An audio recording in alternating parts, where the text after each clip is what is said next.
Good afternoon. Good afternoon, CTS alumni community and friends. My name again is April Ervin, and I am the Director of Alumni Relations and Annual Giving at CTS.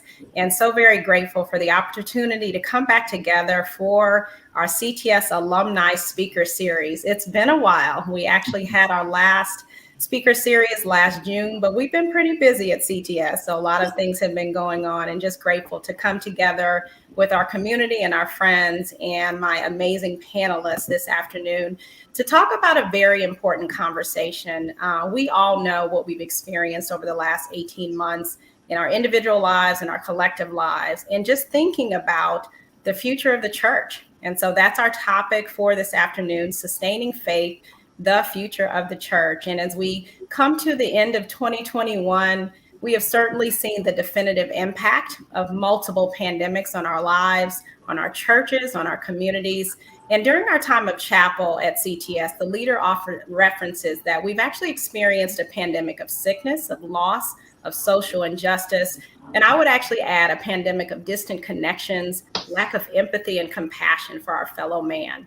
So today we're going to dialogue a little bit about the impact that these last 18 months have had on our individual and collective church, and just thinking about, from these church leaders and researchers and faculty members, what does church look like going forward? So I'm so very grateful to have the opportunity to be joined by an esteemed group of panelists that I would like to have the chance to introduce before we get into our questions. And then I also want to encourage, for those that are joining us on Facebook Live, if you have any questions, please add them to the comments and we'll be sure to get to your questions as well. Although the panelists might say I sent them about a book of questions, so we have a number of things we're going to talk through. So we're actually a little bit extended today. We're going to go to about 1:30 for those questions, but we want our community, our alumni community and our friends community-wide, if you have questions you would like to raise as we think collectively about the future of the church, please be sure to place those into the chat on Facebook. So I'd like to introduce my panelists. My first panelist is Elise Erikson Barrett, and Elise directs the coordination program for Lilly Endowment, Inc.'s national initiative to address economic challenges facing pastoral leaders, a multi-cohort initiative hosted by the Center for Congregations. Elise holds degrees from Duke University, her Master of Divinity, and Hanover College in Economics, and is a former United Methodist pastor and writer.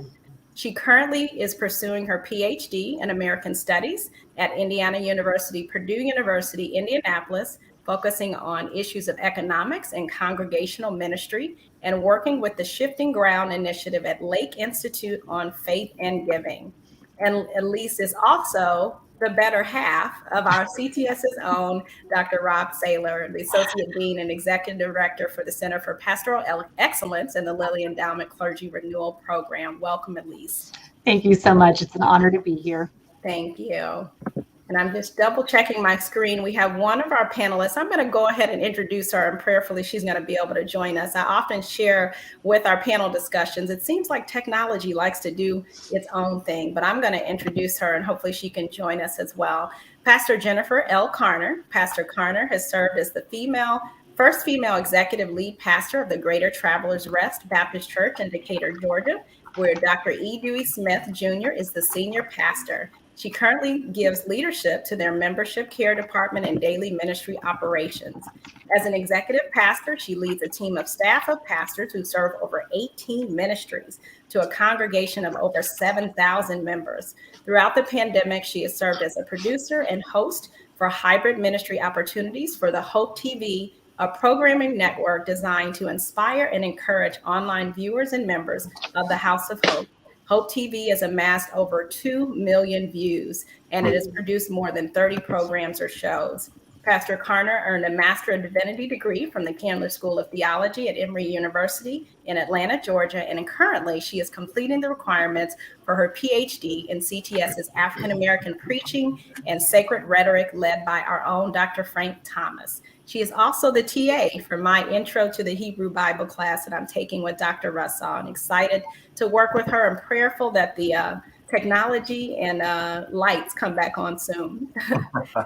Next, I'd like to introduce Reverend Lynn Martin.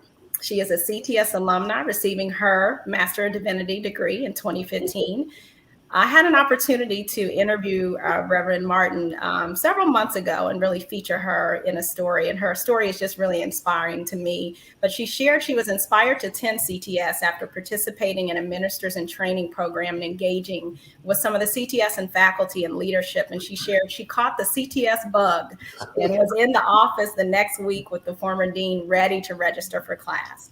So after many years of service, Reverend Martin actually recently retired from her role as Associate Minister and Chief Operations Officer at Light of the World Christian Church. Congratulations. Thank you. Where she continues to be a faithful member. And then in 2020, as she continues her education, she enrolled in CTS's Doctor of Ministry program. She currently also serves on the CTS Board of Trustees and the Alumni Board.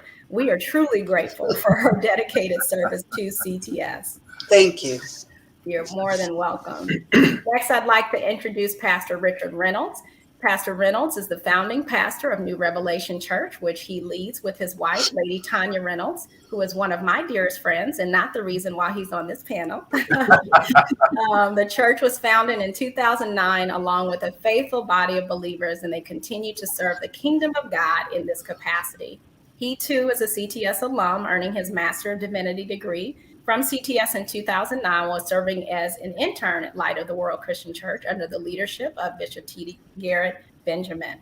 Pastor Reynolds and New Revelation also lead the Crown Community Development Corporation, a 501c3 not-for-profit organization for the purpose of creating opportunities for servicing the broader community through outreach ministries. The Crown Mentoring Program has served over 700 students in Metropolitan School District of Lawrence Township and in Martindale, Brightwood community through their partners with the Edna Christian Center. And in fall 2021, Pastor Reynolds also joined CTS on the Board of Trustees. Welcome. Thank you. Glad to be here. Thank you. And last but not least, we have Dr. Scott C. Dr. C earned his Master of Divinity at CTS and a PhD in American Religious History from Vanderbilt University. Since 2005, he has served on the CTS faculty, teaching primarily in the fields of church history and leadership. Ordained in the Christian Church, Disciples of Christ, he has served in congregational ministry for more than 20 years, blending both academic expertise and experience in ministry. He directs the seminary's Doctor of Ministry degree program. Dr. C recently finished a master's degree in library and information science and now also serves as the seminary's Director of Library and Information Services. His future work will be at the intersection of the information literacy, theological education, and leadership in ministry. And Dr. C is also our resident historian and houses CTS's more than almost 100 years of history. Welcome, Dr. C. Thank you, April. It's good to be here. Thank you. So that was a mouthful for me, but I really wanted to have the opportunity for our audience just to see the depth and the breadth of our panelists and your background and experience in everything that you're doing. So again, just appreciate you all joining me for this important conversation. So as I shared with you, I had some prep questions that I sent over to you, but just to get us started, I want to talk a little bit.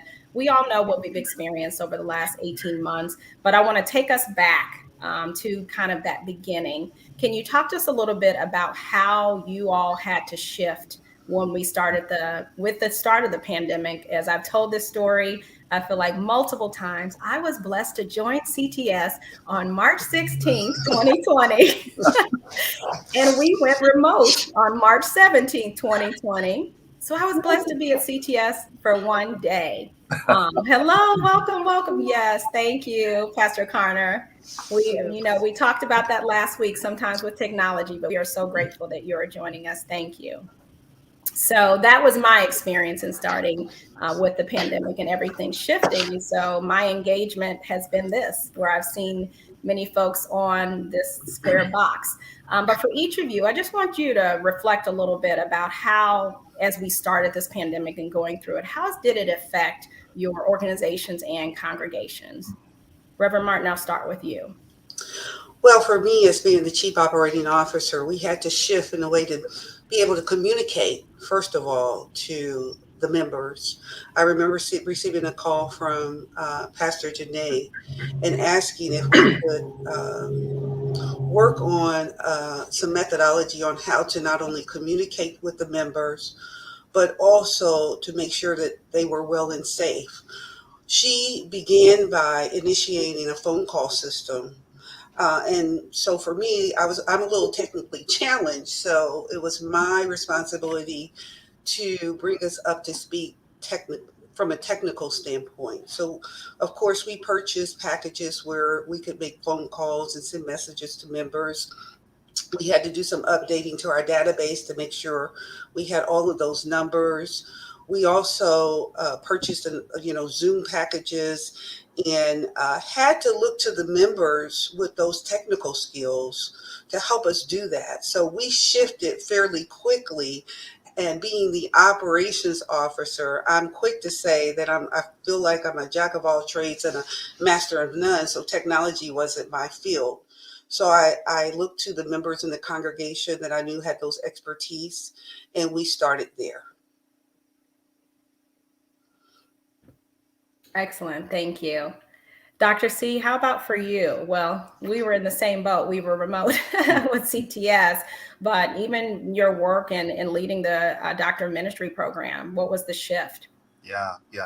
Well, CTS had been toying around with the idea for a long time of expanding its distance education program at all levels, both master's and doctoral level. And what the pandemic did for us is really accelerated that process. We kicked it into high gear in terms of trying to figure out how to provide quality theological education in a much different setting. And, really one of the things that we had to deal with right away was, a real sense of loss. CTS for a long time has prided itself on the kind of formation that happens in an in-person setting, whether it's through worship or sharing a community meal or that sort of thing. And all of that had to be put on hold. And so sort of making the shift of how to continue doing that in a much more virtual environment was really a challenge, and mourning that loss was a major issue.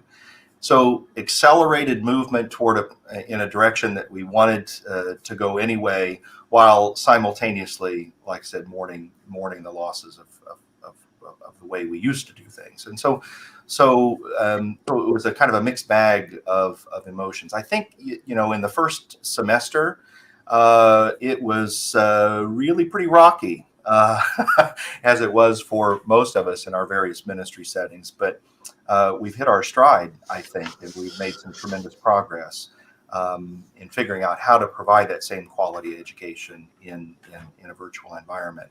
The Doctor of Ministry program in particular has relied on a distance education strategy for some time, but simply moving some of those courses online was a bit of an easier lift than it was in some of our master's level programs. But yeah, some definite rethinking of assumptions about what we do. Lots of grace extended to students who were managing multiple demands on their time in their various ministries, in addition to seminary, and just finding an opportunity to hit that stride has been pretty much the story here. Excellent. Thank you. And I think, Dr. C, you raise an excellent point of the complexity of this pandemic, because as challenging and difficult, as painful as been, there have been some hidden blessings. And so even thinking about ways that we educate differently and able to connect with, students around the country, around the world, and thinking about that. Yes, definitely. So Pastor Carner, hello, welcome. So want to hear your perspective. I did get an opportunity to actually share your extensive background, and I know you all have a very, very broad reach. So just want to hear a little bit about your congregation and experience as you all had to shift and pivot. Absolutely. So we pivoted from live worship or in-person worship to an online streaming option, or rather online streaming platform. And so essentially it was a leap because in addition to offering our worship experience online, we wanted people to feel like they were at church while they were at home, church in the palm of your hand. And so we did that, but then we also started something called Hope TV. and it is 28 shows strong right now. And the shows that we developed were based upon life space. It was built on our ministry ethos that we are one church ministering to 5 generations, right? And so we wanted to make sure we provided ministry programs that spoke to each of those groups.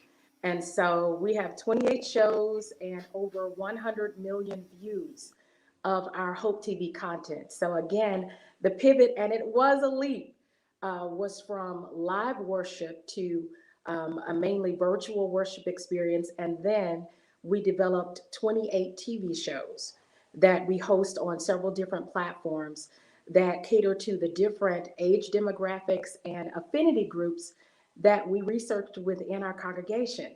Now, I must say this, we had to know our demographics. We had to know who had Facebook, who had Instagram, who we could call.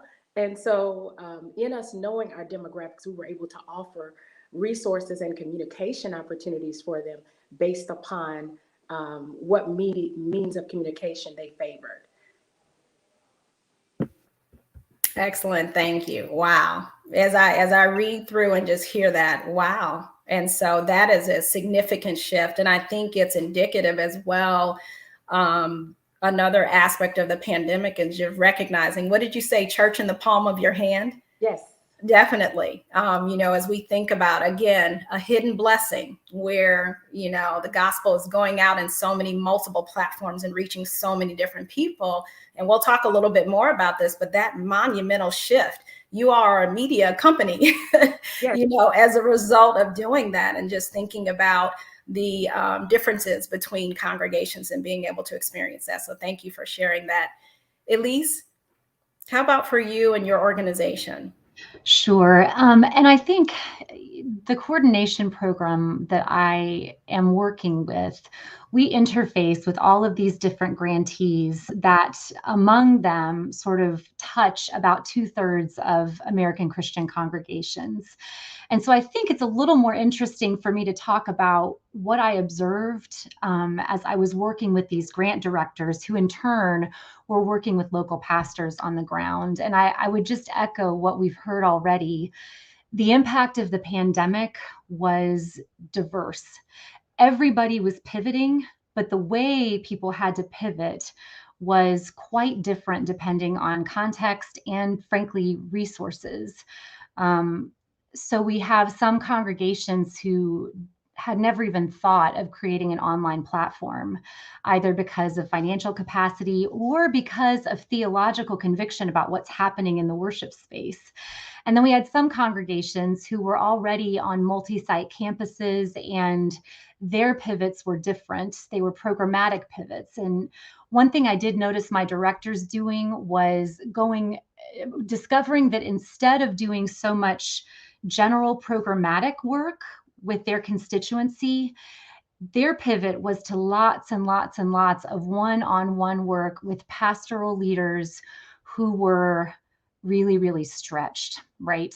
And I think a lot of you listening to this are probably feeling, looking back 18 months and even thinking about now, feeling the different nature of that stretchedness. And so I think it was fascinating. One thing that Scott, what you said about trajectories being turbocharged almost, or going more quickly than anticipated down a path that perhaps you had wanted to go down but hadn't had the impetus yet. I think we saw that across the board in April, as you were saying, both positive and really challenging or even suffering-filled ways. Congregations that were healthy or resourced, or and I don't just mean financially resourced, human capital resourced, energy resourced. Their trajectories were turbocharged in some ways toward increased sense of mission, increased sense of purpose. And then congregations who maybe were on a trajectory of decline, that was turbocharged as well.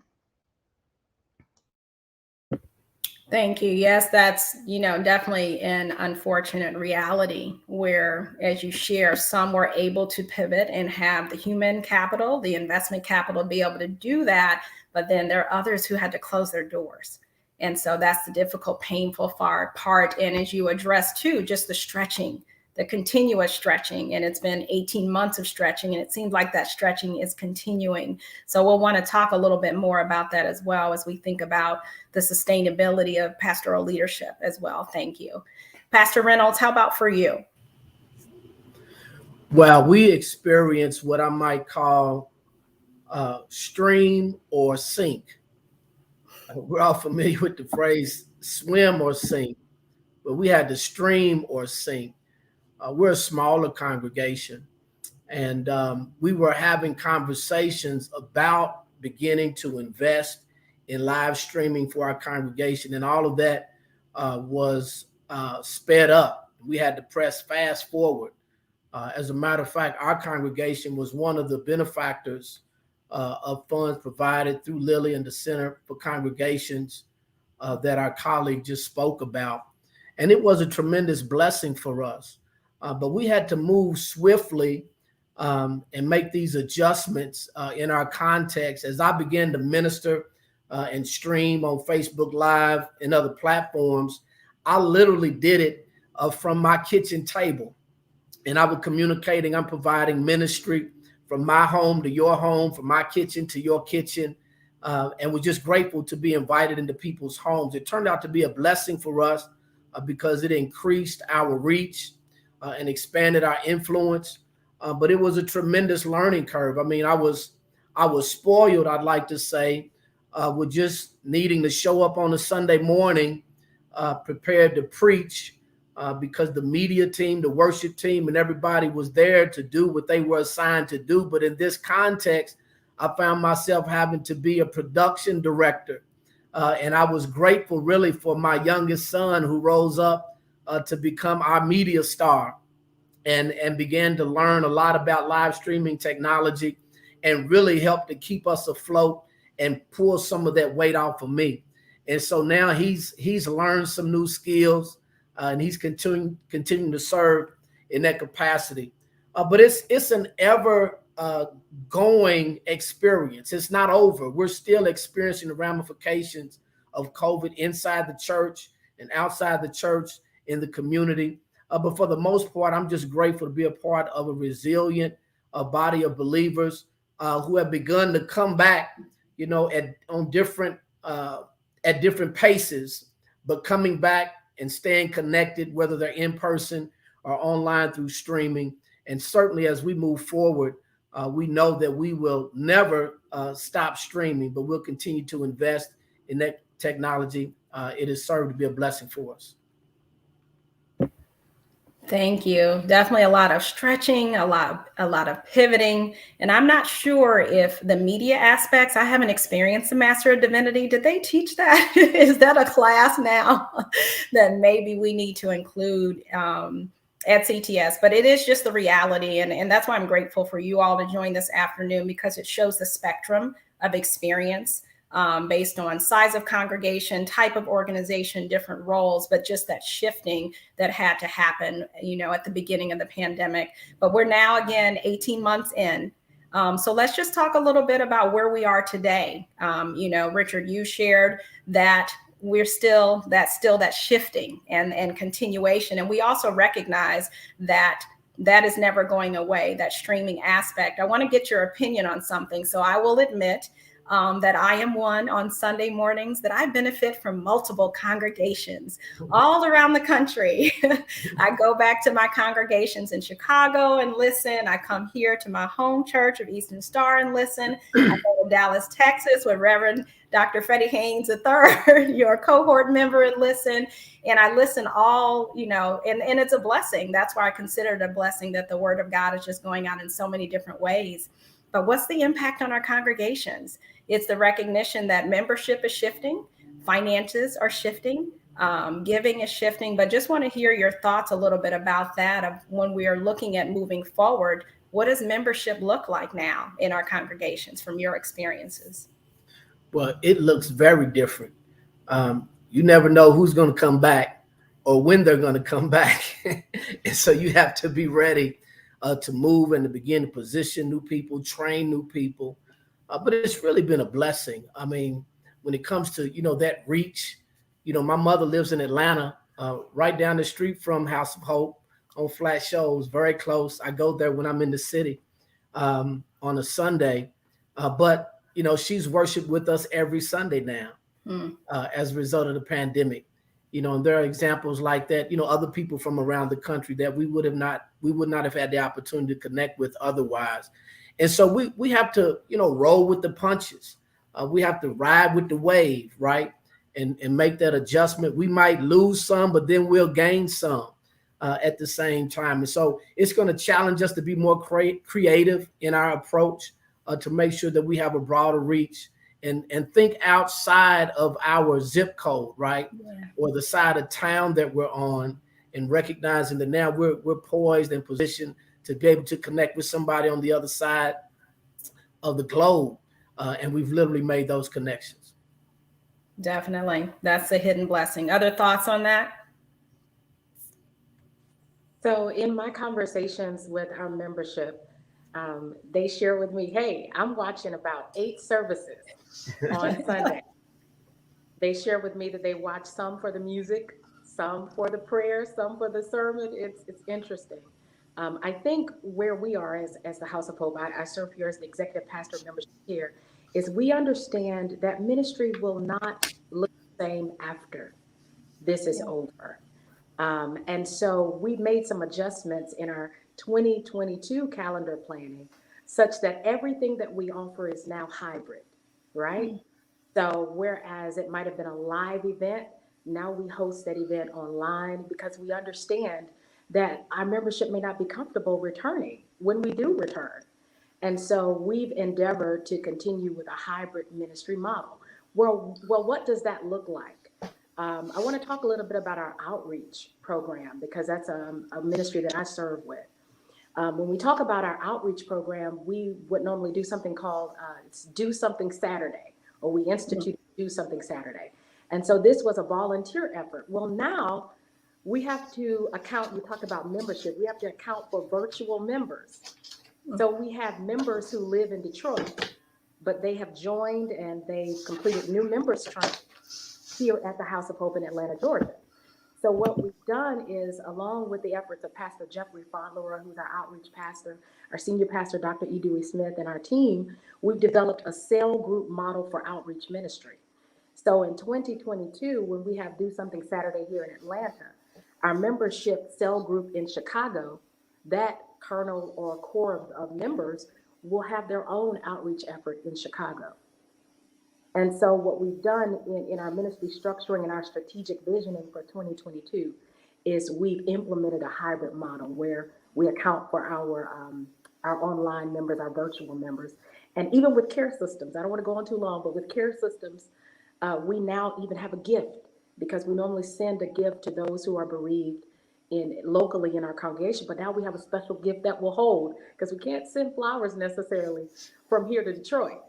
But we do have gifts now that we can send to our members who are bereaved nationally. Thank you. Definitely. It looks so different now. Community looks so very different. Congregation looks so very different. And again, as we've already shared, it's the hidden blessings of that connectivity and that broader reach, both nationally and globally. But I am curious. So I was blessed last Sunday or the Sunday before to attend my own church in person with the largest number of individuals for the first time, really since March 2020.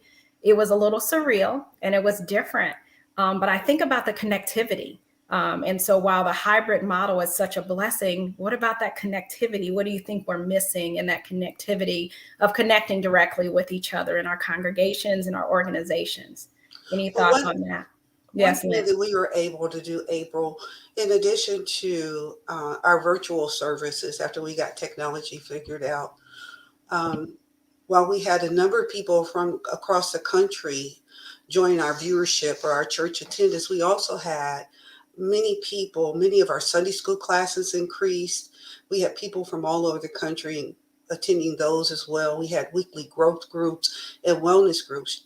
Light of the World was a church that had activities every day of the week, and those didn't cease. We were able to continue to do those virtually, but being the church that we are and being such a relational church, pastor decided to have monthly outdoor services. So throughout the entire summer, we had outdoor services where people could come and connect and see each other, spacing with the 6-foot spacing with all the CDC concerns. In addition to that, each month we did something for the community, or we did something for our members. We had one weekend where we fixed up houses. If someone needed painting or something repaired, we did that. We did something for going back to school. So while we were able to increase viewership virtually with our virtual service, we continued to connect with the congregation at least on a monthly basis. And we did that throughout the summer, which was very successful. Richard mentioned a grant from Lily. We also received a number of grants for a number of things. But one of the things we did was we connected with IU Health, and we started a spiritual care connection program where we have members that called on socially isolated patients in our community. And that all started because of COVID.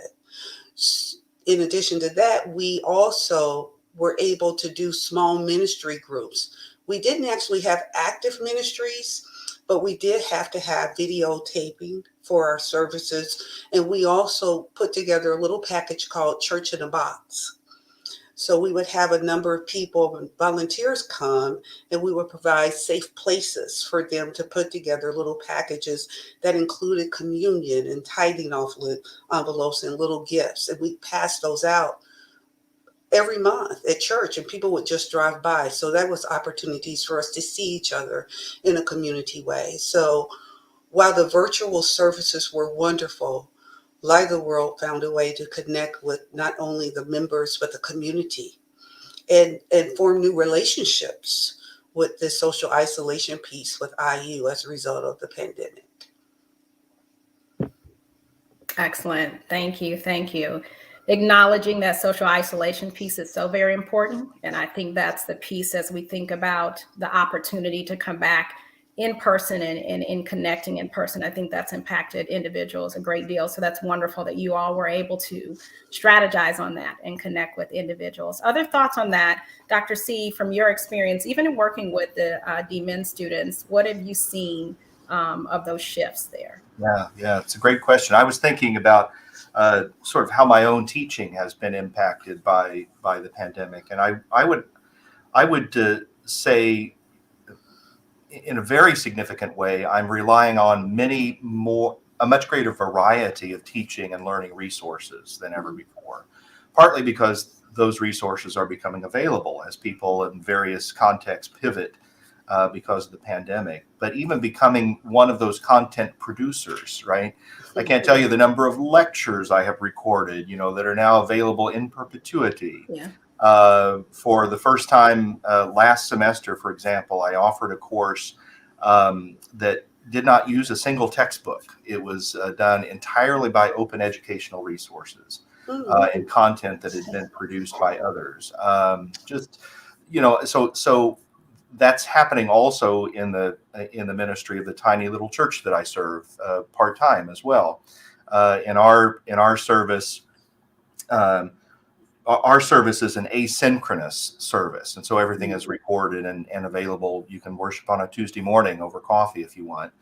But what that's permitted me to do is to utilize resources that others have produced, right, and made available. I have found a way to introduce to this lovely little Presbyterian congregation of older folks.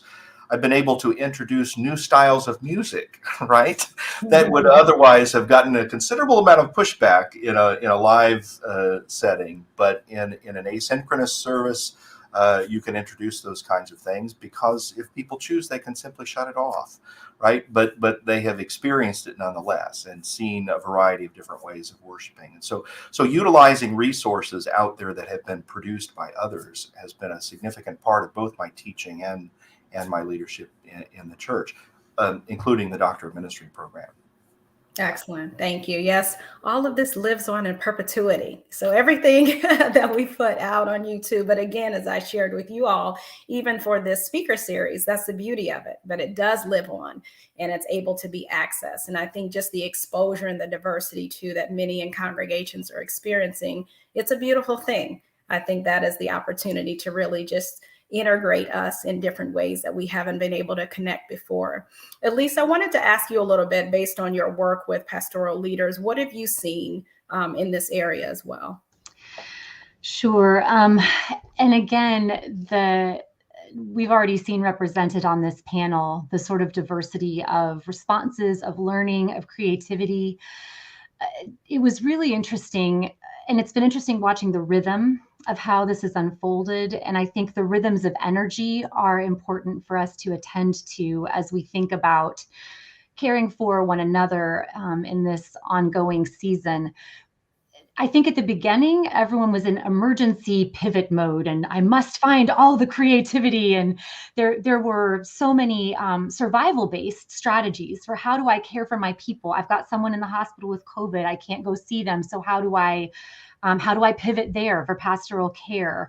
How do we get internet access to my elderly members who don't have it, but who are among the most isolated and in need of their church community? So a lot of just sort of urgent initial creativity. And then as time went on, I think pastors are becoming a little exhausted with creative pivots, right? There's this sense that it's like, now you've got to pivot again. And Pastor Jennifer, what you were talking about with what is this hybrid future? And what does it mean that we now have these practices and relationships? How do we identify what parts of this we really find to be a gift from the Holy Spirit, and that must be integrated into our way of leading and doing worship and church together going forward? And where are we finding that these things are just insufficient for which purposes, and how do we discern those different things? The coordination program, we're a learning community that gathers these grantees together. And so we have these large fall gatherings typically, which is where a lot of our peer connected, a lot of our resource sharing, a lot of our problem solving with your peers, that all comes in at those times. And the first year we did this highly produced thing on Zoom, and it was as good as it could be, and it was fine. And we did breakouts to try to create synchronicity and opportunity for God to work in that communal space. And we got to this fall and we were just like, everyone is so sick of being on Zoom. And I know this now. I come to a conference and anything that is happening in my real life immediately trumps my conference participation, because the conference is at a remove. And that's not bad. And I don't mean to shame myself or other people for doing that, but that is the nature of those two kinds of engagements with reality. And so we piloted this other platform called GatherTown, and I throw it out there because it's free for up to 25 users, and it's a proximity-based video platform. So you have an avatar, like you're playing Zelda in the 90s, and you walk it around a floor plan with your little arrow keys. And when you come close to someone else's avatar, their video pops up and your video pops up, and it's like you're on a Zoom together, and you can create little private spaces and things like that. And so we tried that this year. We had to do a lot of pre-work to get people comfortable with a different platform. A lot of people were like, one more platform, leave us alone with your technology, right? And the thing that was interesting about it was it stimulated people's spatial brains in a similar way to in person, such that we had a table leader who ran to the outside area to get a break. Like, she literally moved her avatar to the yard area, and we went to go check on her. Are you lost? And she's like, I cannot believe I'm about to say this, but I needed some alone time, right? But it's stimulating this, but it's unsettling because you're not in the spatial area. So I tell this story partly to say, I think we're going to be inundated by more and more of these different ways of doing this online connectedness stuff, as people are recognizing that the future is hybrid. Figuring out what human brains and bodies do when our interactions are mediated by these platforms and changing platforms is going to be a big part of what we as faith leaders are responsible to learn from and learn about, and really be just attentive to what we're learning about how God's going to choose to connect us in this next season. Definitely interesting. Wow. These platforms. Now that's interesting that you can take a break from the platform. You can step away from the platform. But I think, as we've been talking about, that is the complexity of what we're dealing with, is the recognition of how vital this hybrid nature is and the connectivity. And it's not going anywhere. It's only going to expand. But then that human element. So I want to follow up a little bit and talk to you all a little bit about the human capital investments that have had to be made and continue to be made. Pastor Reynolds, I love that Coleman was one of your investments. Your son was a part of your leadership team, but just recognizing and thinking about how churches have to think about human capital now. And the capacity there. Pastor Jen, I want to talk to you a little bit about that, because you guys have the most expansive that I have heard of as far as the work that you all are doing. But what do those human capital investments look like before, and what does that look like going forward? Especially as we all think about, we're at Christian Theological Seminary. Does training look different for those that are going into faith leadership based on the context that we're dealing with? So a couple of quick things. I had a conversation with our Director of Marketing, Media, and Communication Services before I got on this panel. And he shared a couple of notes. One thing that he shared was that it may feel daunting and intimidating to think about the staff that it takes to pull off an entire TV network, if you will. And so what he told me to share is that a lot of what we did was repurposing. So we had staff who worked with events who now host a virtual television show. So we did some repurposing with our staff, but then you already know, if we have people who are editing content, and we have techs who are actually on our streaming platform, who are working in the studio to make sure that all of the streams are what they need to be, the streaming capacities are what they need to be. So we definitely added staff. We have about 30 full-time staff members, and close to about 30 to 40 persons who work with Hope TV. But just know, of those 30 full-time staff members, some of them do double duty, myself included. I work with one of our financial freedom shows as a producer, but I'm also the executive pastor of membership care. So while we were balancing our daily ministry operations, there were moments in the day where we would let our managers know, hey, at 2:00, I've got to go and record my Hope TV episode. And so we built time in our schedules, and even ended our days early sometimes, so that we could kind of engage in this double hybrid model for even how we do church and how we do ministry. So the human capital investment was great. I think what I engaged in that I felt was particularly helpful for me and for my team members was the idea of care field worship. I can't take credit for that. That came from the Ministry Collaborative, which is a group of local pastors here that I meet with, and we focus specifically on mental health and self-care for leaders and pastors. And in instituting this whole idea of care field worship, there was no way I could talk to our lay leaders and say, okay, we want you to come back and serve at the same pace you were serving before in this whole grind culture world. We want you to come back and do that. I don't think that would have been helpful, and it wouldn't have worked.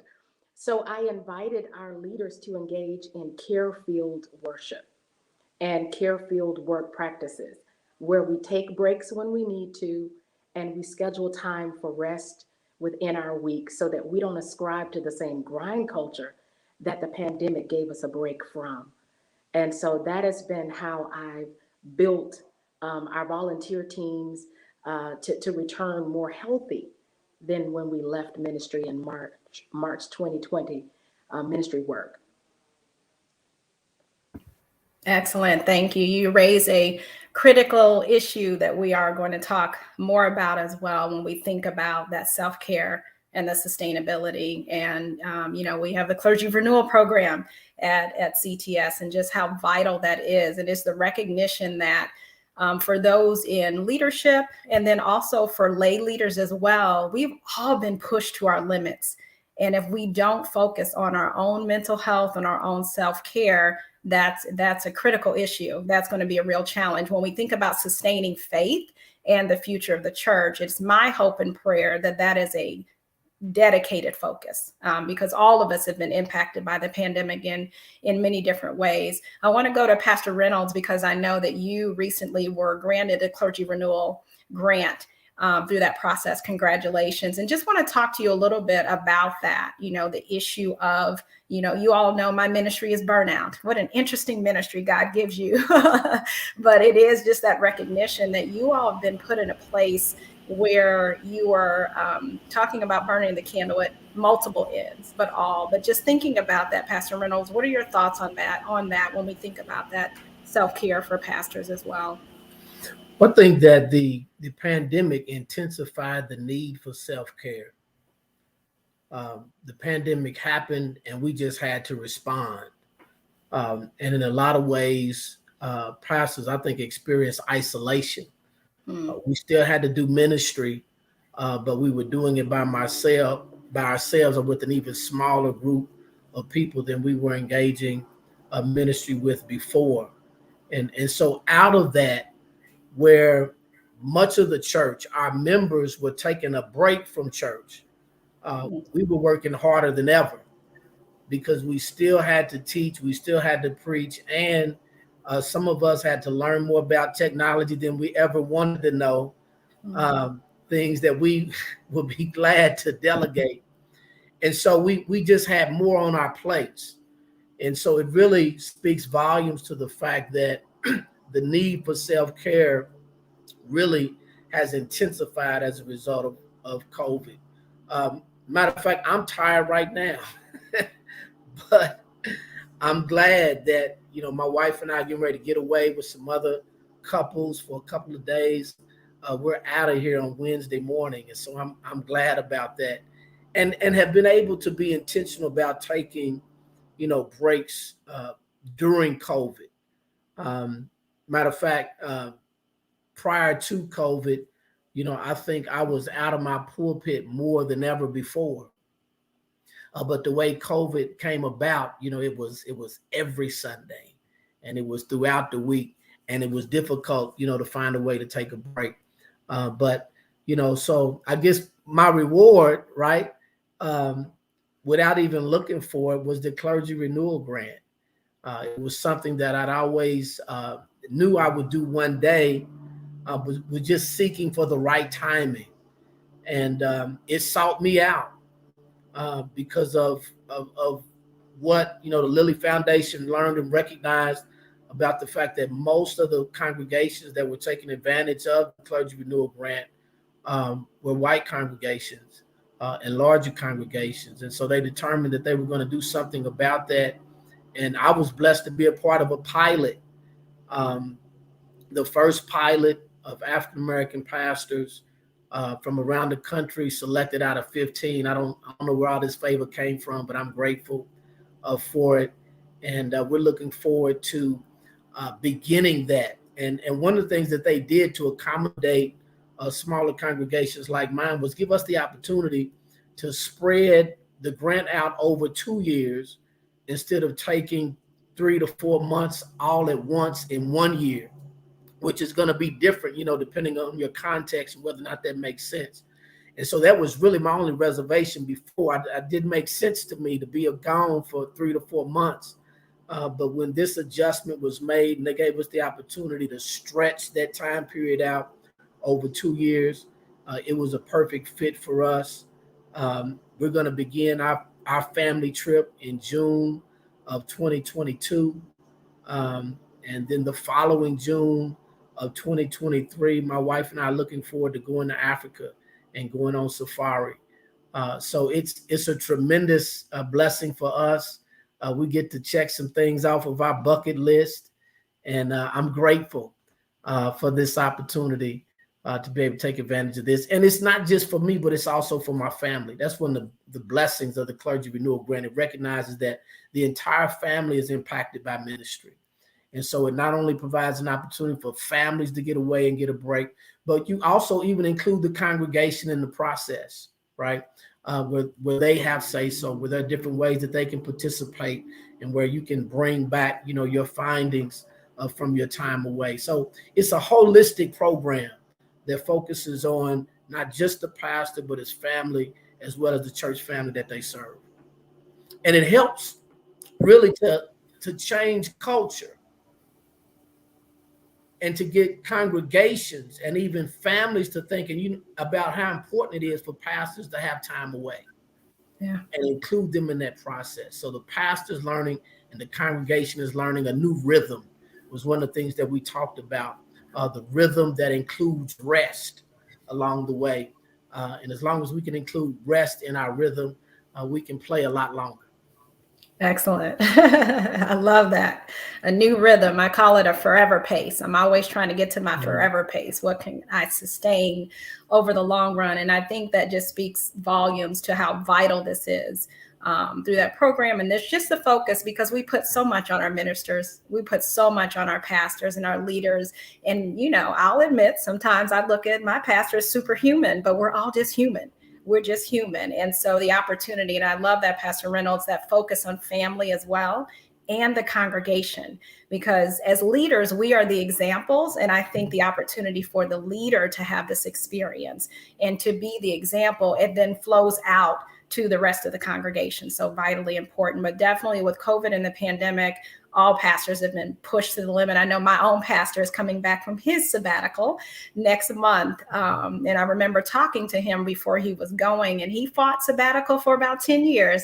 I won't say his name, but you all know who he is.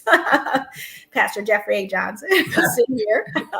No, but he shared, we just dedicated man of God, but he was ready. And it just has warmed my heart to see the opportunity for him to experience this. But I think it's so vitally important, as you all have seen, for each of you as leaders in ministry in your different capacities. We've all been pushed to the limit, but I think that our pastors and ministry leaders have been pushed over the limits. And so the opportunity to benefit from the clergy renewal, or also just to implement it in individual churches, whether it's through a grant or not, it has to be a vital part, I think, of the strategy going forward as we move forward, as we look at the future of the church. Dr. C, I wanted to ask you a question about this too, as you think about, the continuation of theological education, and you are leading pastoral leaders that are in their next phase of their learning and their training in the Doctor of Ministry program. Has that shifted for them as they think about their futures and receiving a higher level degree? Has that shifted at all for them? Yeah, I think absolutely. In fact, the cohort that came into the Doctor of Ministry program that just this past fall, many of them sought out the Doctor of Ministry program in the midst of the pandemic, obviously, because they understood that their preparation for ministry and even their experience in ministry had not prepared them sufficiently for doing the kinds of things that needed to be done. Not just the practical things of sort of pivoting to new ways of doing things, but also how to think through those things theologically, right? What does it mean not to be able to gather together to celebrate the Lord's Supper together, right? I mean, that's a theological question at the root. How do we conceive of worship that is not incarnate? I mean, what does it mean not to be together, to think theologically, even about incarnation, right? For God so loved the world that God didn't call a Zoom meeting, right? Right, but the Word became flesh, right? So you have to think about what we're doing differently theologically, and many of the students who are in the Doctor of Ministry program, especially who came in during the pandemic, are wanting to think about that kind of thing as well as the practical kinds of things that we've all had to adjust to. Definitely, thank you. And Reverend Lynn, I don't want to put you on the spot, but you're one of those Doctor of Ministry students. And so just thinking about your own experience in the program you started in 2020, what has that journey been like for you? I think you're on mute.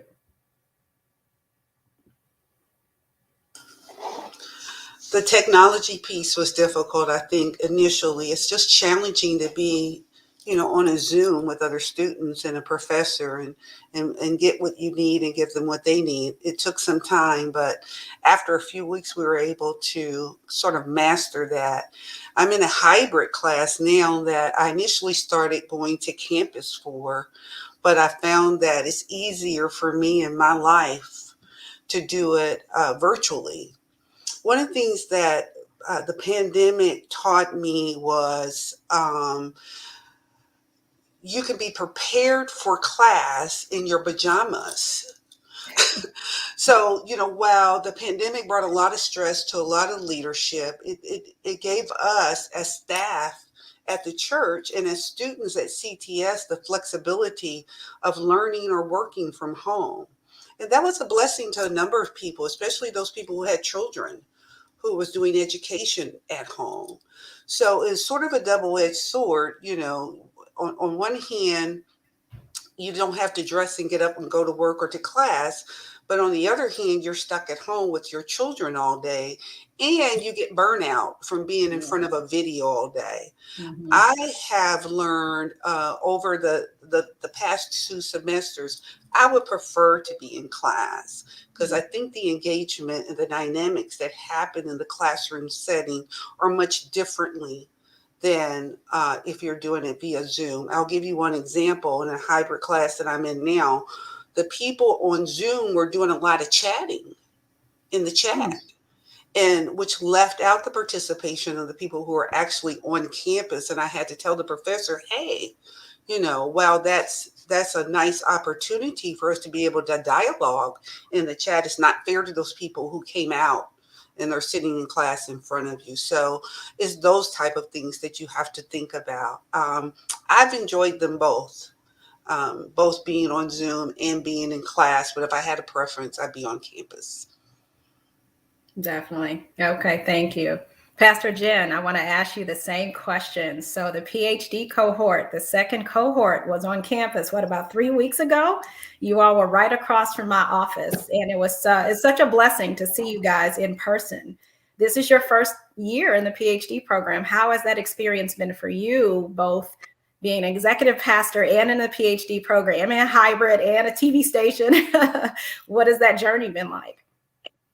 Well, I can say that I missed just the fellowship and being able to see my cohort members, although we were all masked. It was just good to see everyone and to have that moment of community. I can say with my first entire year, I think, or the entire year being virtual, it was difficult to at times sense whether we were all getting it. We had to kind of look at each other's faces, especially when we were presenting, to kind of see, okay, does everybody understand what I'm saying when I say this? Or is this the right way to conceptualize this thought? And so learning in a virtual space, I think, requires over communicating in a sense. Our chat was live during class because we were constantly having dialogue to try to make sure that we filled in the gaps that physical connection provide for us.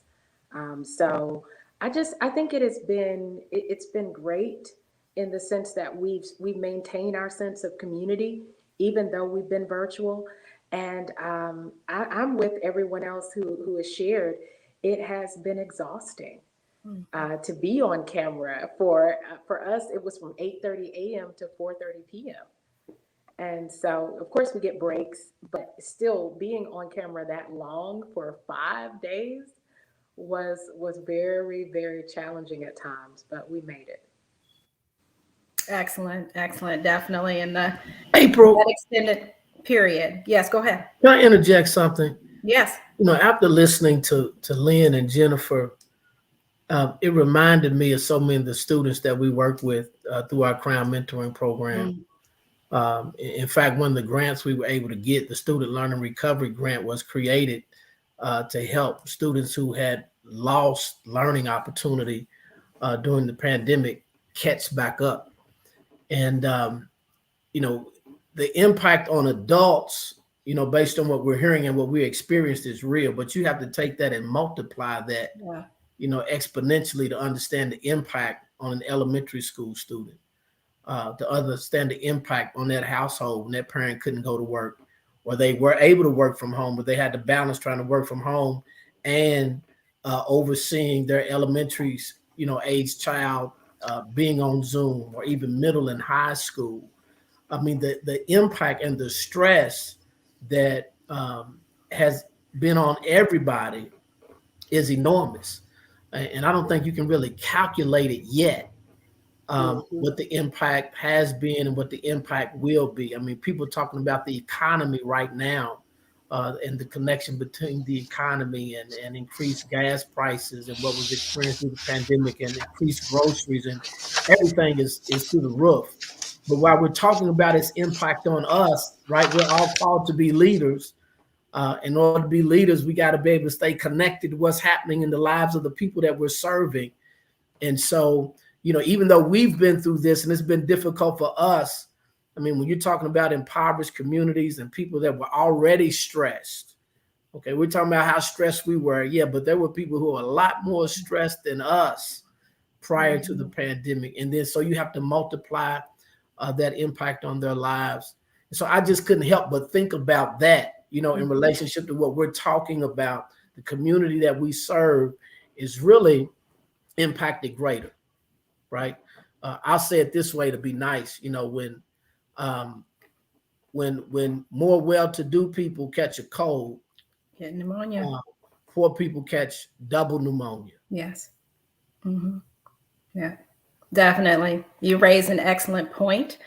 And, I think it's just that acknowledgement of the ramifications at every single level. So yes, we're talking about it from a pastoral leadership perspective, but when you think about the church touches every level, from adults and leaders and children and communities. And Pastor Reynolds, you raise an excellent point of those that were already struggling prior to the pandemic. And many of those communities look to the church for help.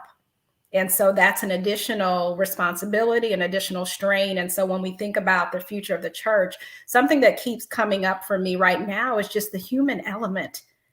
The human element, our humanity, our connectivity, it's been lost to a certain extent. Like we said, it's a complexity because there's been blessings in disguise and the word of God is going out in so many different ways. But that reconnection and that human element, what does that look like going forward? Because we can't lose the humanity and the connection and connecting with individuals where they are and meeting them where they are and thinking about that. So just thoughts on that, recognizing that this is our reality going forward, this hybrid nature, but how does the church ensure that humanity, that human element remains within and connecting with the congregations and really being able to meet the needs? Because the challenge of being dispersed or online, do we really know all the needs that individuals are dealing with? Any thoughts on that?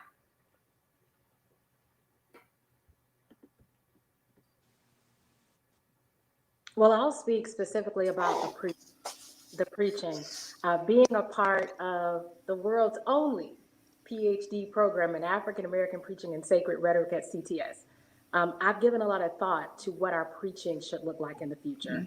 And so if you allow me, I had to jot down some notes for this because I got professors watching and I want to definitely include. Please do. So there are two things that I think should inform our preaching in the future. Number one, from Pervecchio and Condit's Contemporary Rhetorical Theory, Lord Bitzer lists this whole understanding of the rhetorical situation.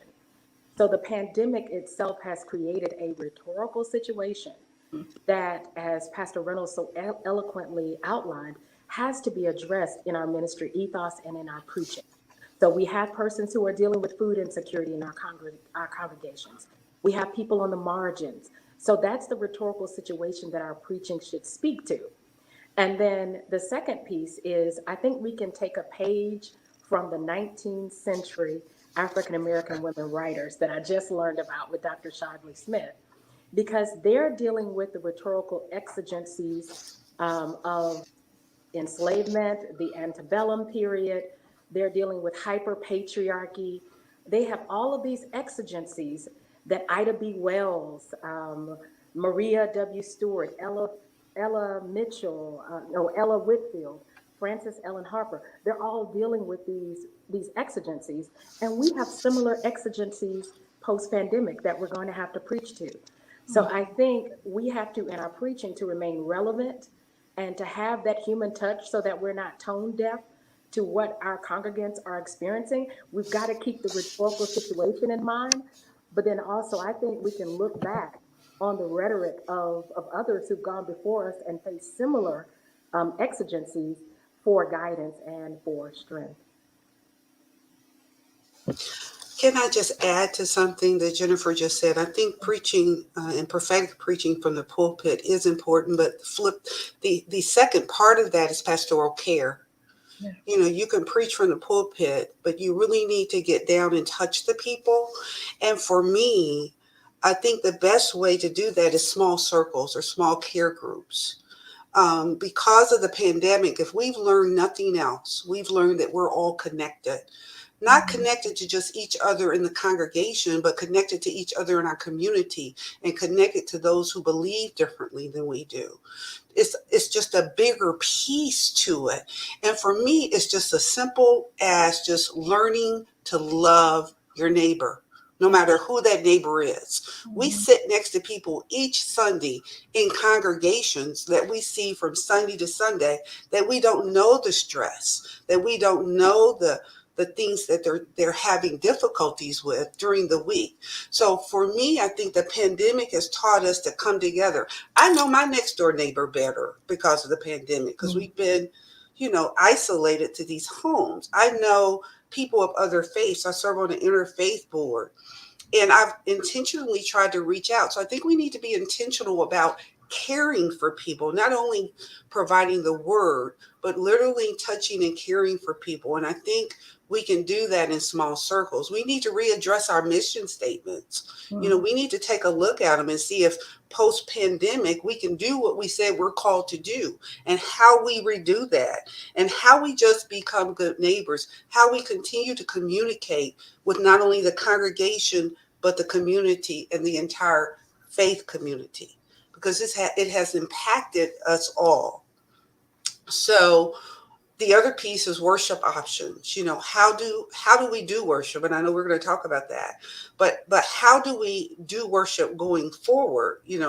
Light of the World has been very traditional in a sense. We had our first in-house service for our 155th anniversary yesterday, and we had to go through a registration process. So there's so much to think about. And, what does that say to someone who's elderly? Yeah. Or what does that say to, a child that might want to be in service with their parent? Things have to be done differently. And how is that impacting the human? How is that impacting the person? So we need to also be concerned about how we care for our congregation and our community. Thank you. Definitely excellent points. And it is that humanity piece and that recognition that as we move to prayerfully a post-pandemic place, everyone is going to be coming back into these congregations, having experienced things that we know nothing about.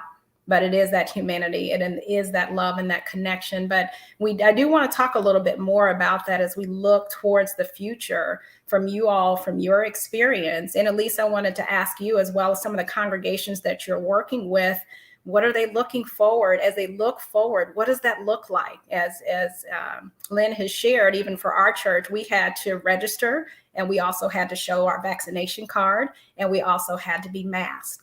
And so while it was a blessing to be in the sanctuary, it was different.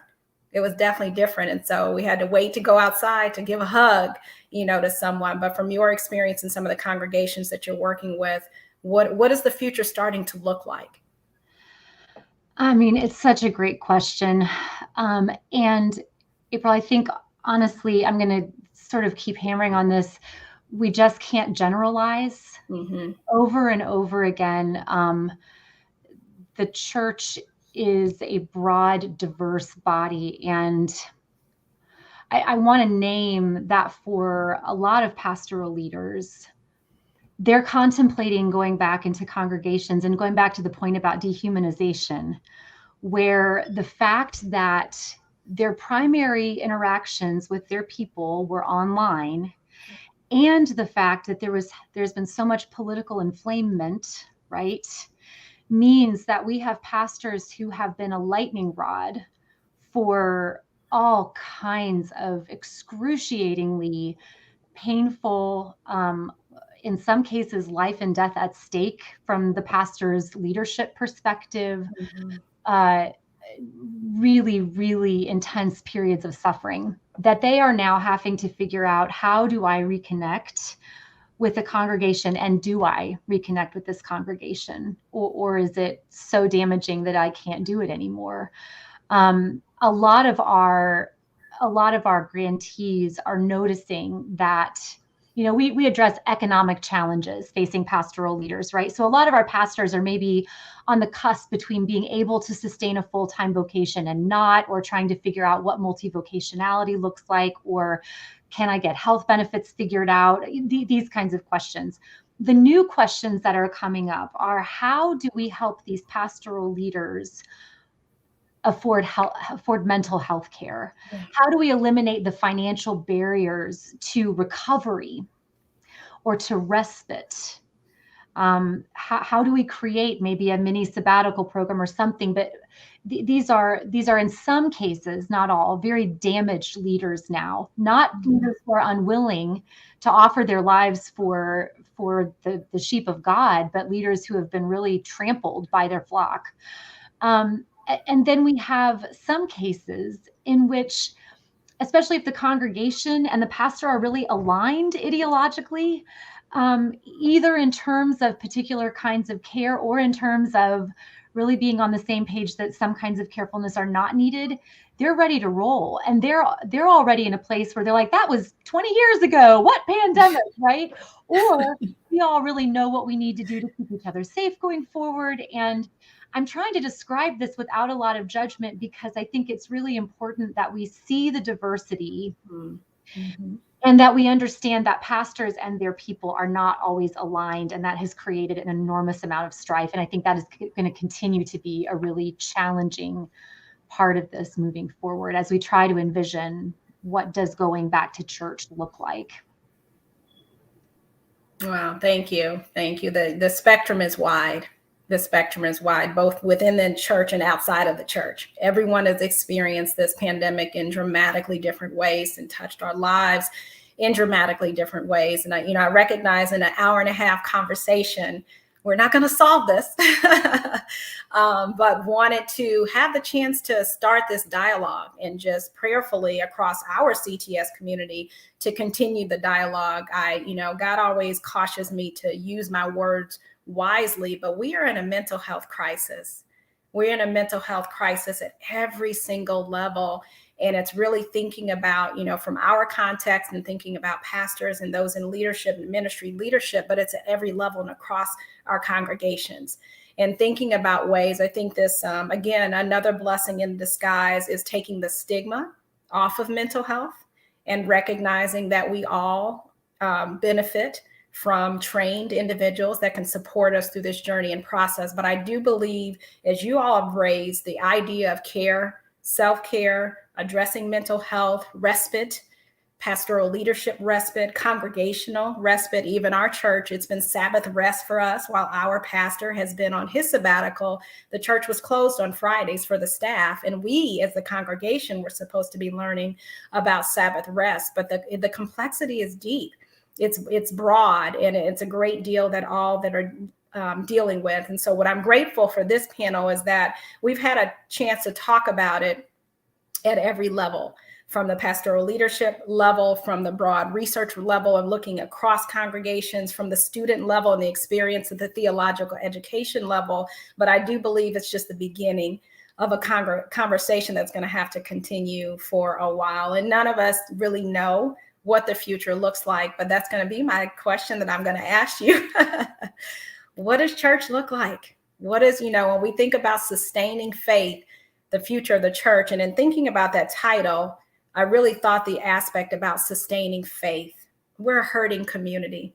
We're a hurting community of congregates, of individuals, and many have experienced a great deal, but we have our faith. We have our faith. We have our faith in God. And that is what I know for me personally, I'm sure for you as well, that's what makes me have strength and remain resolute. But as we think about the future of the church, I would love, just as we begin our wrap-up process, just from each of you, just give me your thoughts on what you think the future of the church will look like as we go forward. Dr. C, I'm going to start with you. Wow, you're giving me the hard question here at the end, right? Yes. Leaving the hard question to the end. Yeah, I mean, I think, as a historian, I can't help but make a parallel to our own time and what the church went through in the era of the Reformations of the 16th century. Mm-hmm. And at the heart of the Reformations, as I frequently tell my students, it was the question of assurance, the question of certitude, of trust, right? Mm-hmm. Ultimately, what can we trust in, right? And I think the answer is the same now as it was in the 16th century, and that is trusting in the goodness and benevolence of God. Preached about this, in fact, just yesterday. Mark 13 was the lectionary text. Not one stone left on another, Jesus says, right? So what happens when the things that we think are certain and sure and secure get taken down, get destroyed, and what is finally left is our confidence and our assurance that God is creating something new. Out of death always comes resurrection, but in order to have resurrection, there has to be death, right? And so trusting and assuring that God is at work creating something new needs to become again our source of assurance. So that's a theological answer. That's how I tend to think about it anyway. No, thank you. I appreciate that and appreciate that insight. Definitely. Pastor Jen? So there's so much that I can say, but I'm going to just kind of make my comments an extension of what Dr. C has said, because I think he's really touched on what's most important, and that is our theology of care, wellness, all of that. So what I'll share is, I think, first of all, we have to build rest into our infrastructure in the future. Because one thing that we identified, I work specifically with our ushers and hospitality teams. And just to give you an idea of the size of these teams, they're both about 150 strong. And so in my time with them virtually, as I've been meeting with them to prepare for the return, I've built rest into their schedules. So instead of having Sunday teams, the same 15 or 20 people who serve, I've said, okay, let's cut this team in half. We're only going to need about 6 people because everything is contactless. Can we look at how we can create opportunities for rest so that instead of serving once a month, you now serve bi-monthly or once a quarter? So that's something that we're looking at. The second piece has to do with us just creating a culture of care, one for another within our congregations, a broad sweep, everybody from the pastor to the staff, a culture of care, because we experienced something about a month ago. One of our staff members transitioned due to COVID-19, actual member of our staff. And just the effects of that celebration of life on our staff were just great. And so we had to have a staff psychologist come in. He works with our Haven House Counseling Center, and just have a conversation with us as a staff and even individually to work through that trauma. So I think in creating a culture of care, we have to understand that bereavement, when we talk about staffs and leaders, it hits us all differently. And as leaders, we need to create opportunities for our staffs to breathe and for our staffs to heal. Thank you for sharing that, and my condolences, definitely, because that is so very challenging. And you raised the word that's really the issue is trauma. It's trauma. It's the trauma of the entirety of this experience, and so that culture of care is so vitally important. Elise, your thoughts on that?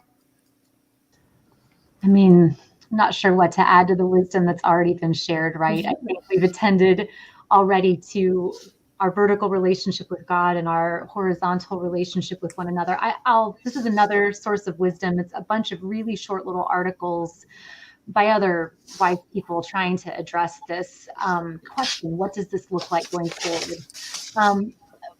And what I think I would say is, if there's one thing that I've heard multiple times in this conversation that is going to be a needed piece for us to carry with us, it's this sense of mutual vulnerability and mutual care. We see this with pastors and congregations. It is very, very difficult, and in some cases dangerous, for a pastor and lay leaders to enter into a space of mutual vulnerability, in our case around finances, right? For a pastor to say, I'm not quite making enough to live on, and I know you all are struggling financially. This is a very difficult space to enter. When it's entered with safety and with a common sense of that care of God. And I'm going to invoke Dr. Iva Carruthers of the Proctor Conference, who has taught us all a lot about the theology of sufficiency. We trust that if we are in relationship with one another, and if we are showing up with our vulnerabilities as well as our care for one another, there's enough. There is enough for everybody because God has provided it. It's when out of pride or greed or structural sin that we're holding things to ourselves that we are not able to care for each other in ways that are mutual and mutually life-giving. And that's one of the things that I loved that you said, Pastor Richard, about the way that your congregation, and you too, April, entered sabbatical, right? This is mutual. This is all of us seeking together to find a way to care for one another and to find a new way to live that isn't dictated by our culture. So that's what I'd say. Thank you. Excellent. What was the book that you just put up? What's the title of it? We Shall Be Changed, Questions for the Post-Pandemic Church. And it was edited by Mark Eddington. And I mean, great people in here, Shane Claiborne, Deanna Thompson, Miguel Escobar, Kelly Brown Douglas, lots of good thoughts from a lot of wise people in here. Excellent. All right. Thank you. Pastor Reynolds.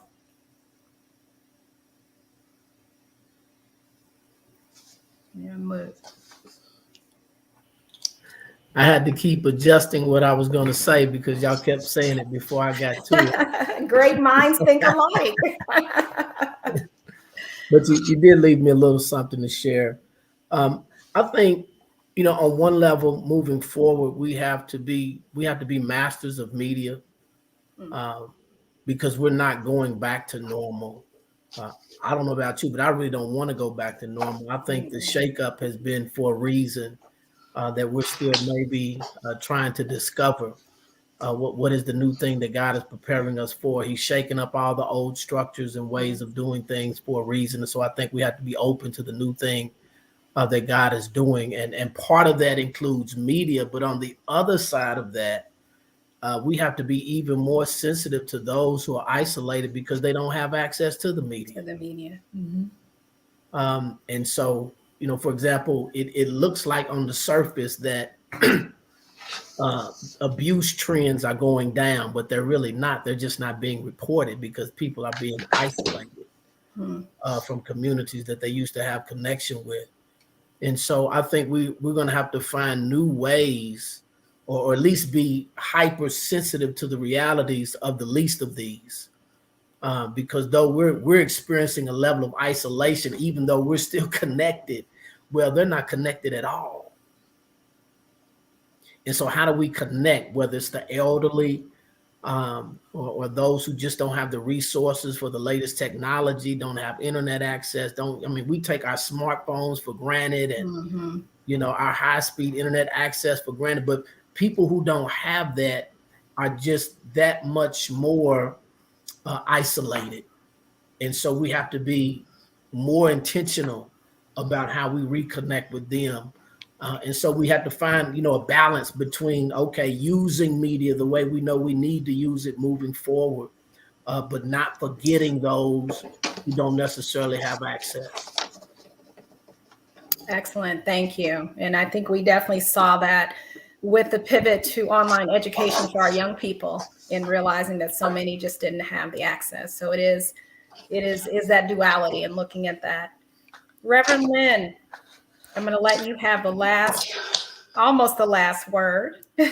Well, I'm going to answer that very briefly in two ways, because my forte at the church was operations. So one of the things I did prior to stepping away from Light of the World was to put together a reentry plan for the church from an operational standpoint. And it was all based on safety, beautification, and care. So I think as we think about going back into the church or what the church looks like in the future, we need to look at the building. We need to look at what's needed for the people. We need to look inside and out.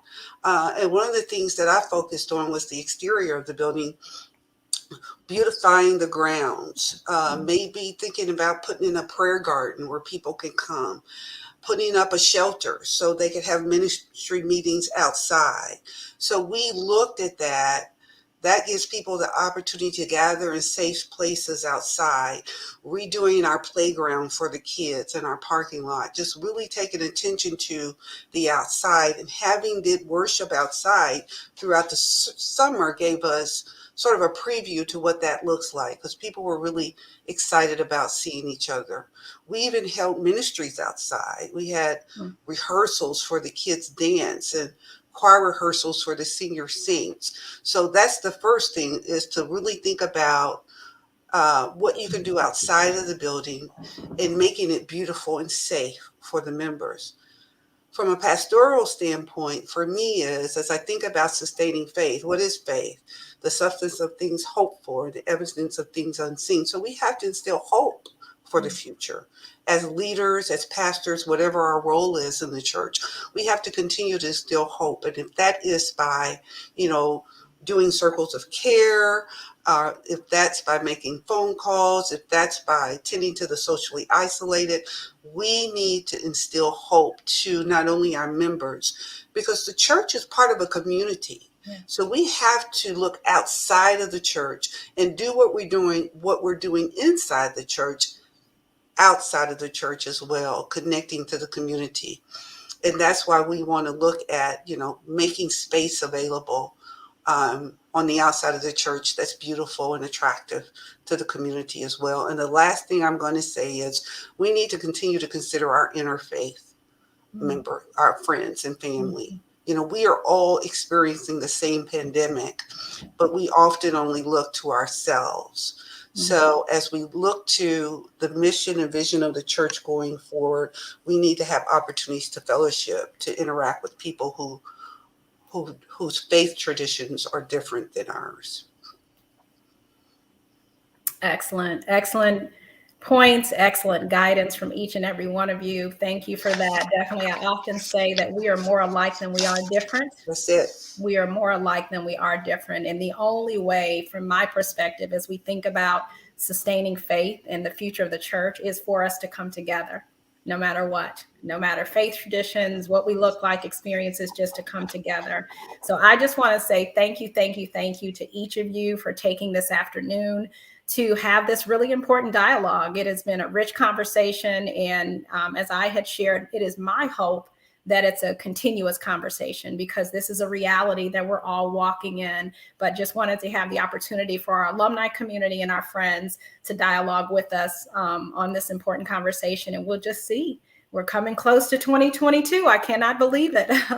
And it's my hope and prayer that as we do come back, there's an opportunity for that humanity, for that connectivity. And it's my hope and prayer that coming out of this pandemic, that we actually love a little harder than we have in the past, but also that for those that are in pastoral leadership and those that are guiding and leading, as we've already talked about, that critical piece of self-care, but also care for our fellow man, our fellow woman, our fellow child, and each of us. So again, thank you so very much for you all joining this afternoon in this rich conversation. And looks like, yes, we have some confirmation here. One of your classmates, Pastor Jen, we are more alike than we are different. We got some comments here of folks enjoying the session. So I'm so grateful for that. And as we shared at the beginning, this lives on in perpetuity. And so I'm grateful that on the CTS YouTube page, these conversations continue. They continue to grow. So thank you very much for all that joined us. And thank you so very much for my panelists. Take care.